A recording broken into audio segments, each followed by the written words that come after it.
कष्टकरी जनसंघ आणि हिंदुस्थान मजदूर संघ हे सातत्यानं कष्टकऱ्यांवर आणि सर्वंकष महाराष्ट्रातल्या सगळ्या भागांचा विकास व्हावा, त्यातले त्यात स्वतंत्र विदर्भ व्हावा ह्यासाठी सातत्यानं आपली बाजू मांडत असतं।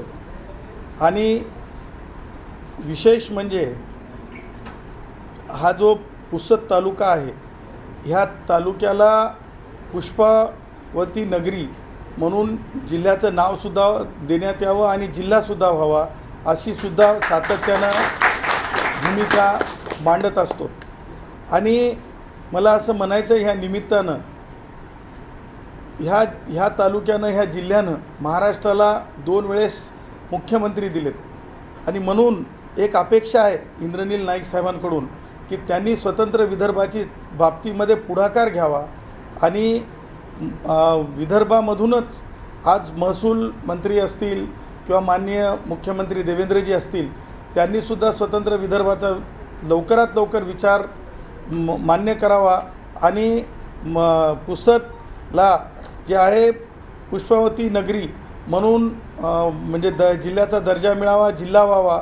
त्याचबरोबर बाजूचा लगतचा माहूर येथे जे आहे म्हणजे मुख्यालय असावं जिल्ह्याचं, जरी किनवट माहूर जिल्हा जरी झाला तरी ही एक सातत्याची प्रक्रिया आहे, आमची मागणी आहे। आम्ही मागत राहूत स्वतंत्र विदर्भ, आम्ही कधीही सोडणार नाहीत। आणि त्या पुढं जाऊन मला असं म्हणायचं की स्वतंत्र विदर्भासाठी मग सन्माननीय पोहरे साहेब असतील संपादक, त्यांचीसुद्धा एक मोठी ह्या चळवळीशी संबंध आहे।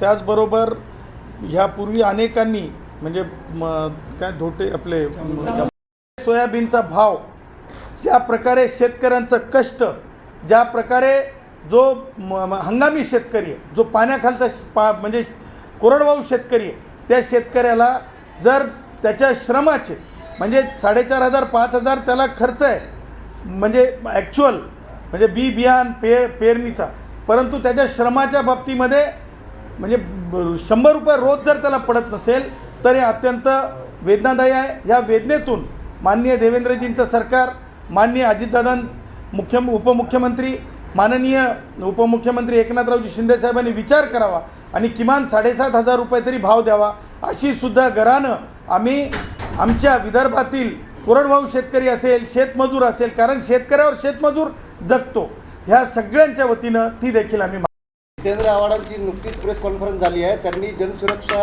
कायद्याअंतर्गत बोलले आहेत की पत्रकारांची ही गळचेपी आहे, जर पत्रकारांनी एखादी बातमी लावली तर त्यांना पोलीस अंदर करतील। बघा, हे ना वैचारिक जिहाद असल्यासारखं आहे पसरायचं। मला सांगा, जितेंद्र आव्हाडांनी मॅरेज जिहादवर बोललं पाहिजे, पत्रकारांना भीती घालण्याचं कारण नाही।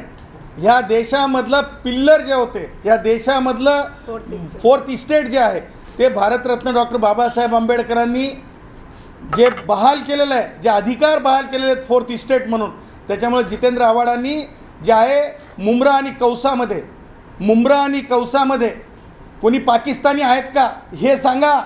तुम्ही लोकप्रतिनिधी आहेत, तुम्ही पब्लिक सर्वंट आहेत जितेंद्र, तुम्ही ते सांगितलं पाहिजे, ते सुचत नाही। आमच्या पत्रकारांना भीती घालल्या एवढे तुम्ही मोठे कधी झालात? हे भीती पत्रकारांना चालत नाही। मॅरेज जिहादवर बोला, किती आणल्यात पाकिस्तानातून, त्यांच्या काय कारवाई ह्याच्यावर जितेंद्रनं बोललं पाहिजे आणि ते अपेक्षित आहे जितेंद्रकडून। त्याचबरोबर दुसऱ्या 2 गोष्टी आहेत या जिल्ह्याच्या निमित्तानं।